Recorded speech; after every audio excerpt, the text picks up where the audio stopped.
Good evening. We bring you the latest in the world of sports. I'm Paulo Del Rosario. We bring you the conversations you want to hear from your favorite icons and athletes. I'm Willie Wilson. In tonight's Game Plan, we'll break down the series opening win of the Meralco Bolts against Barangay Ginebra in the PBA Governor's Cup Finals.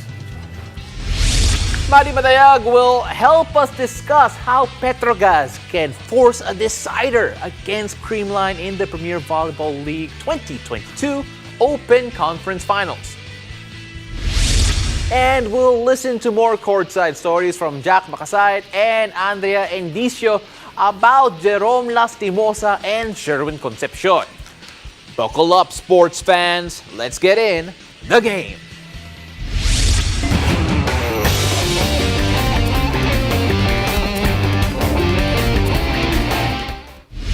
Ooh, what a game it was. First blood of the PBA Governor's Cup Finals has been drawn in favor of the Meralco Bolts in their series opener against Barangay Ginebra. Let's take a look at the final score.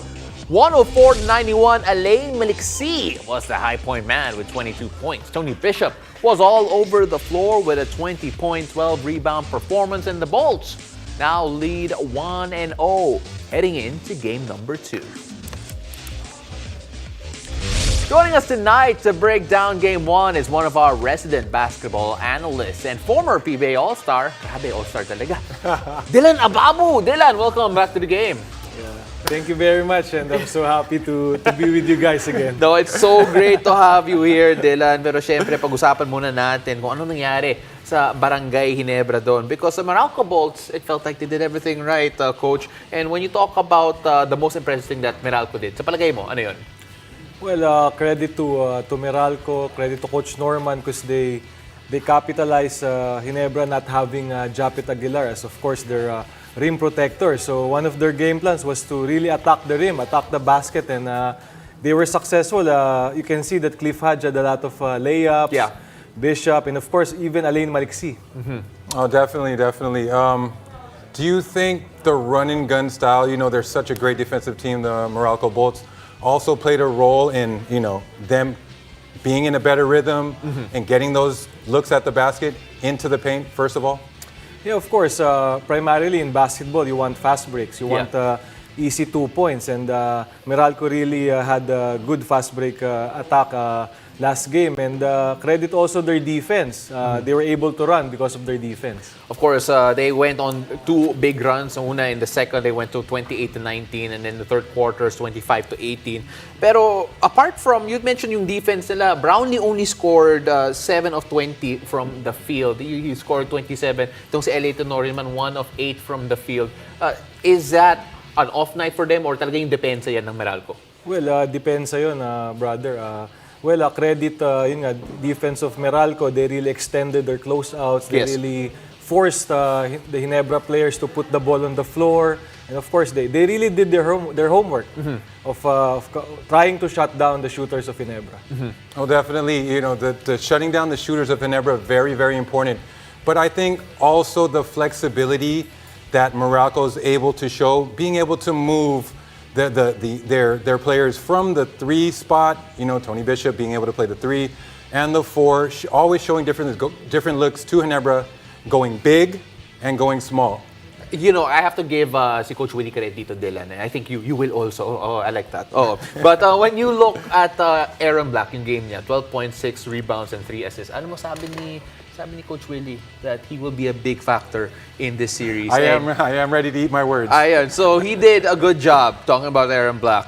What did you see from his game, and why do you think he's going to be so important, especially with a unhealthy Banquero? Well, again, we see Chris Banquero. He played 14 minutes. Still very efficient from the floor, gets 6 assists, only 1 turnover. But the play of Aaron Black, again, he was able to score inside, posting up the mismatch because he is a bigger guard compared to LA Tenorio. But just picking his spots, no moment has been too big for him. He was semi-efficient from the field, but just playing bigger than the moment. Dylan, ikaw naman, kasi si Alain Maliksi, grabe, 22 points. 8 rebounds, 5 of 7 from beyond the arc. Ano ka-importante si Erin Maliksi? And sustainable ba to yung ginagawa niya? Kasi grabe, that shooting from beyond the arc, 71% yan.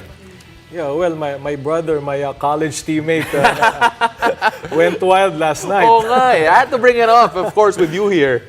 Oo, pero when you talk about him, parang that's what you expect from a guy like him, di ba? Yeah, you can expect that he will really try to shoot a lot of 3-point shots. But credit Alain Maliksi's tactics. Last night, he really tried to drive the basket, and he was successful.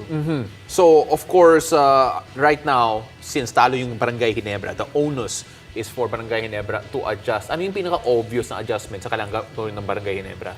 Well, Ginebra needs to extend out on, of course, their Meralco's best shooter in Alain Maliksi. They really need to do a lot of long closeouts. They really need to force Meralco to drive, and they really need to be disciplined in the boxing out, and of course, trying not to turn the ball over. Of course, easier said than done here. But Coach Willie, with the Meralco Bolts right now, trying to sustain this run, what do you think are the key points of emphasis if you're Coach Norman Black to make sure that this Meralco team stays steady?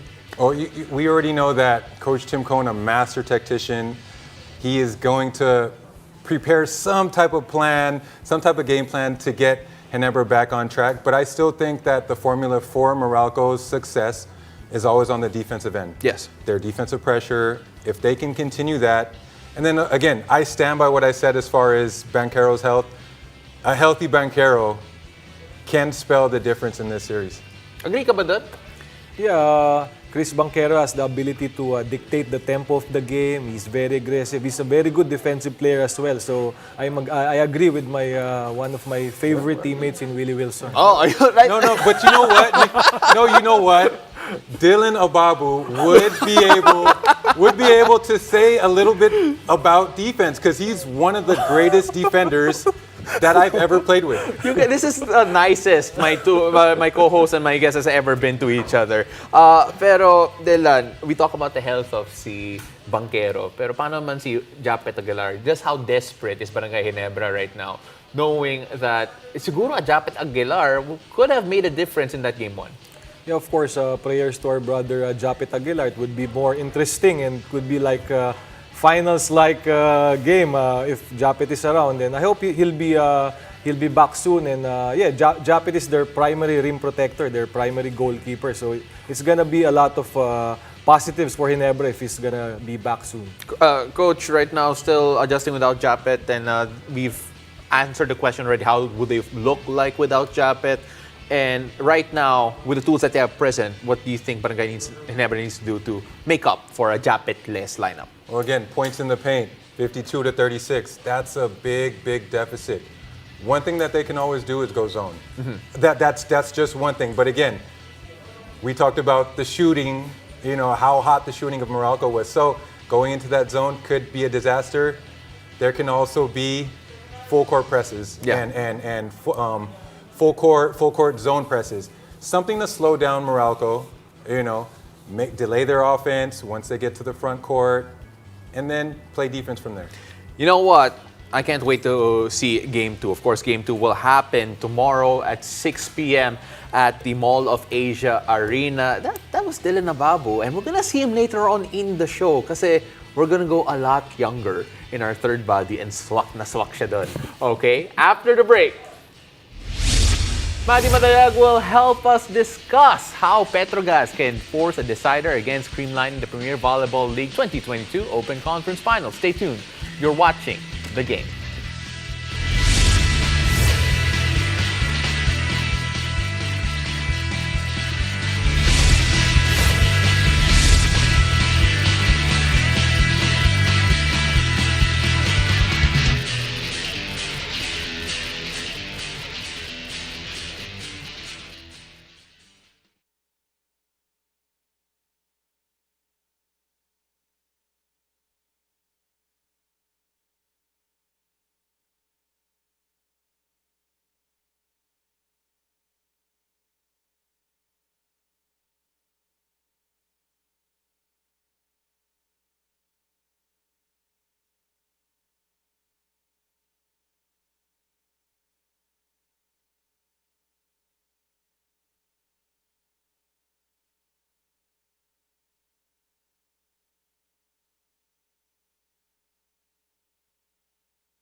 welcome back to the game.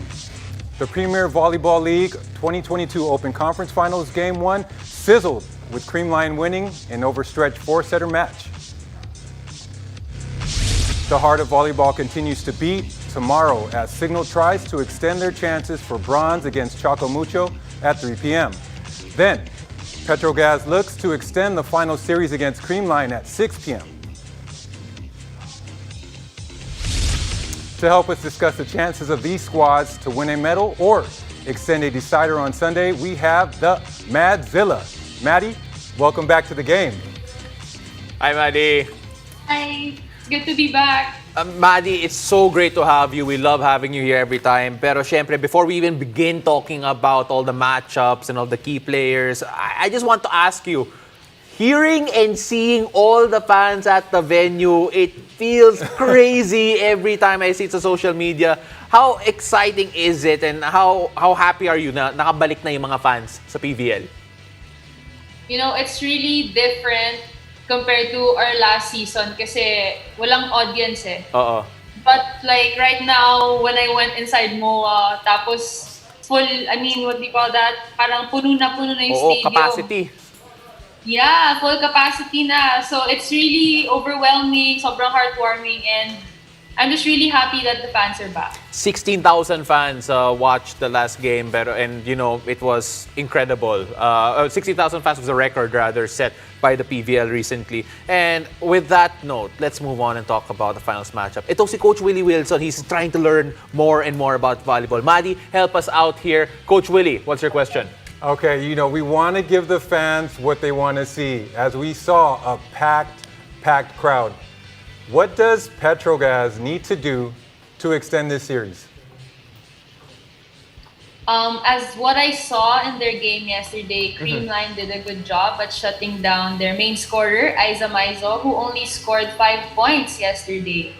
So I also saw their digs. They only had 31 digs compared to Creamline's 89 digs and 41 attacks compared to Creamline's 76 attacks. So I think they should focus more on their floor defense and attacks. Okay, great points to make there. Pero syempre, you also listed out a key player, and that is Isa Maizo Puntillas. Again, legend siya. She, always a winner, serial winner siya. How important is Isa Maizo? Isa Maizo is their main scorer, as what I said. And right now, kasi, if you notice all the teams, most of the teams' main scorers are opposite hitters. Yes. Choco Mucho, Tots Carlos, and also Petro Gazz. So you have Isa Maizo na very reliable, pero yun nga, medyo napatigil nila si Isa Maizo sa game yesterday. So I think she should focus more on how she can overcome. Kasi syempre, inaaral din siya ng kalaban. Oh, so now we move on to the other side here, Coach Willie. Yeah, you know what? I talked about the fans, giving them what they want, but obviously not all fans want an extended series. For Creamline fans, what does Creamline need to do to close this baby out? I think Creamline just has to play their game, like how they played last game. And as you can see, they have 4 players who had double digits. Tots Carlos, Eliza Valdez had 26 points each. Gemma Galante had 17 and Jeanette Panaga had 13.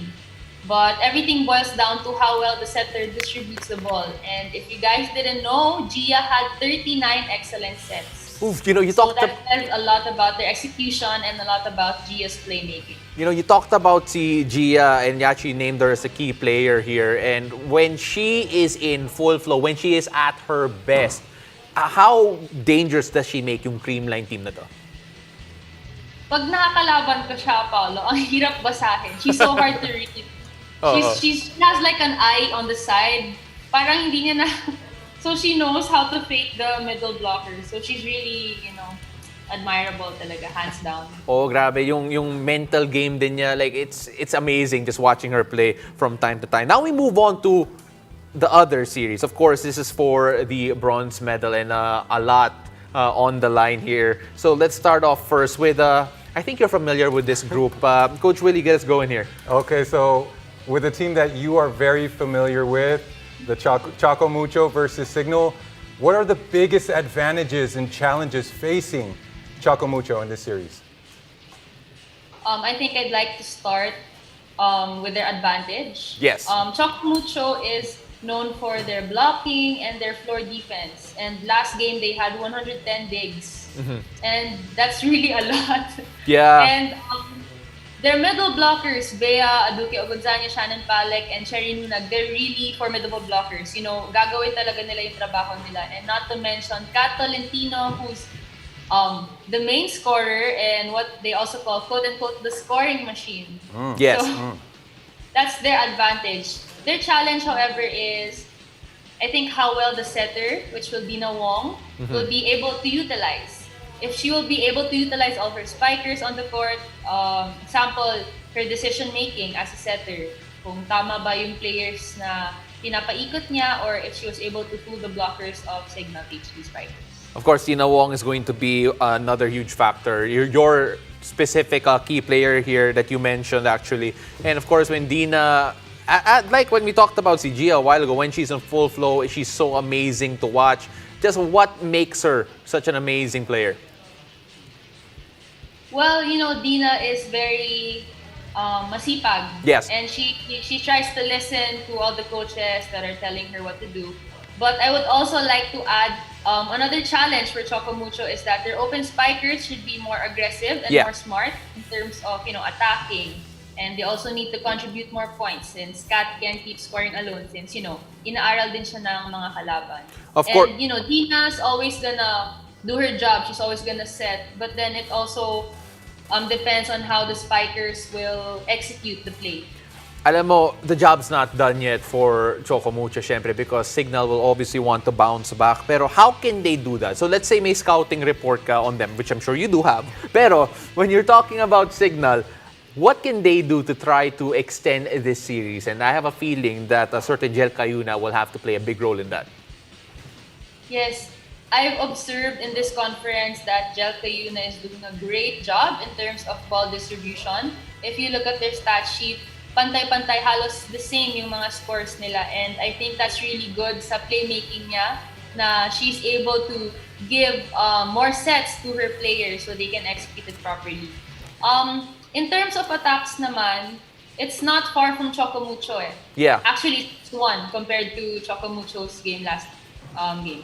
Their blocks and serves are even higher than Chocomucho. But one thing I noticed is their floor defense. Last game, they only had 80 excellent digs compared to Chocomucho's 110. So, yeah, they really have to work more on their floor defense. And also, we only saw glimpses of Ria Meneses yesterday. And I think it's also a factor since she's a very reliable blocker and scorer for Signal HD.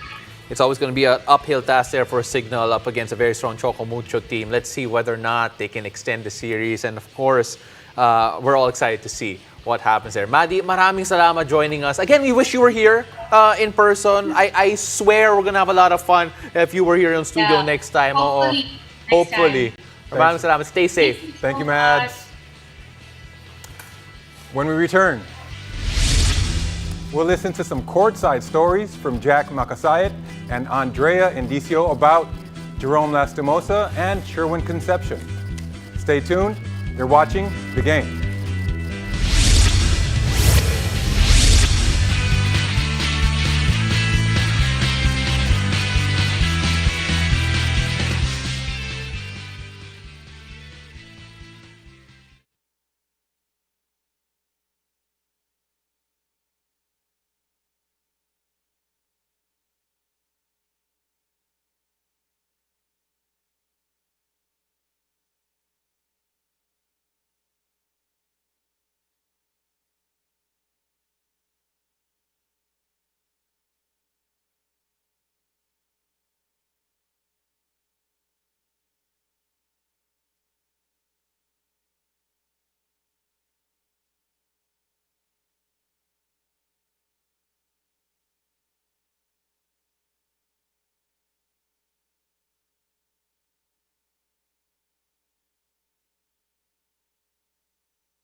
Let's take a look at some of the results for today's UAP games. The UP Fighting Maroons outlast the De La Salle Green Archers in a thriller match 61-59. And the NU Bulldogs bounced back against the UST Growling Tigers, winning by 32 points, 82-51. And then, of course, Ateneo remains undefeated with a win against UE. Currently happening is the battle of the Raracela brothers. FU takes on Adamson. It's time for us to hear some more stories from our UAP correspondents. Reporting for duty tonight are Jack Makasat and Andrea Indicio. And still joining us is UAP commentator, mukha siyang correspondent, Dylan Nababu. Dylan, welcome. Welcome back. Jack, Andrea, thank you very much for joining us here. So, what we're going to do here, what we're going to try, kasi syempre we have two analysts here, then we have two correspondents. Let's pretend we're in a game scenario. We're going to have the analysts react to your stories here. See, Jack, you have reports here about Adamson. Unang-una, before you even start your report, what was your impressions actually learning more about this Adamson team? This Adamson team actually is very admirable, most especially with Jerom Lastimosa. Yeah. Not only is he the main man, but he's also a leader. He actually mentioned how he focuses on being a leader to the team because that's what they want. And it's also where his teammates draw their confidence from. It actually paves the way for these younger players and new players, most especially that he was able to have Joe M. Sabandal to take on that role once he leaves. Grabe, so that leadership role talaga for Adamson really, being taken up by Jerom, and syempre, his motivation, leaving a legacy, tama ba yan? Right, yeah. Yeah, so of course, Dylan, kasi leader ka talaga eh, leader of men eh. Like Coach Willie, he looks at you as a leader. I definitely do.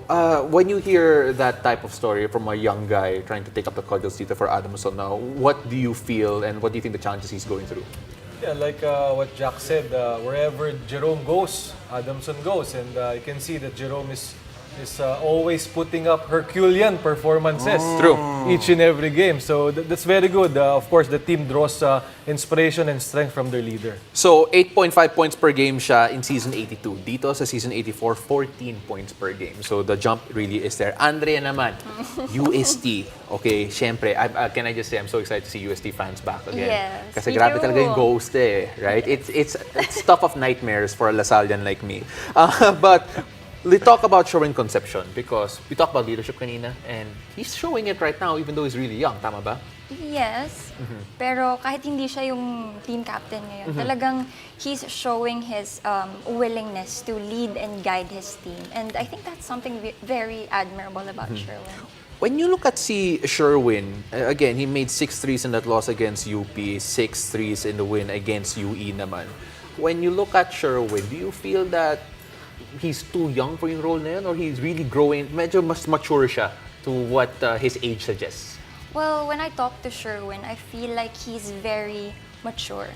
Kasi sabi niya sa akin, he really wanted to be the man for the team. He wanted to step up. Kasi after that 2 consecutive losses, he felt like the team needed someone and he wanted to step up. And I feel like that's a sign of maturity for a young guy like him. So, Coach Willie, is that a sign of maturity? Kasi alam ko you dealt with so many young kids throughout your career as a coach. And when you hear about a story like that, about Sherwin Concepcion from Andrea here, what does that tell you about this young man? Well, the biggest thing that I hear from this is that he wants to lead. And from what I've been seeing from his play, he is doing a very, very good job of that. As we can see from the previous season to now, we've seen the improvements by leaps and bounds. The way that he's able to create his own shot. Obviously, the numbers that he's putting up there, his favorite player is Dirk Nowitzki, who is also who is also a leader. But just everybody can be a leader out there. It doesn't matter how old you are. It doesn't matter how experienced you are. If you want to lead, if you want to be a leader, show it. And lead by example, and he's doing it. Speaking about leadership, I think we have a time for a couple more stories here. Siyempre, Andrea, you want to talk about si Paul Manalang kasi transition from NU Bullpups team captain to UST Growling Tigers captain. Parang ang laki ng jump na yun. Yes, I actually had a quick conversation with him. So tinanong ko siya, how was it transitioning from being the Bullpups captain to being the UST Growling Tigers captain? Sabi niya, it was really hard at first, but thankfully, his kuyas, the veterans, Yes. were all very helpful and sila yung naging bridge for him to earn the trust of his teammates. And dun pa lang makikita mo talaga yung teamwork and camaraderie within the team. Yeah. Tapos, ayun, right now, he is doing his best. He is pouring his art out to his team.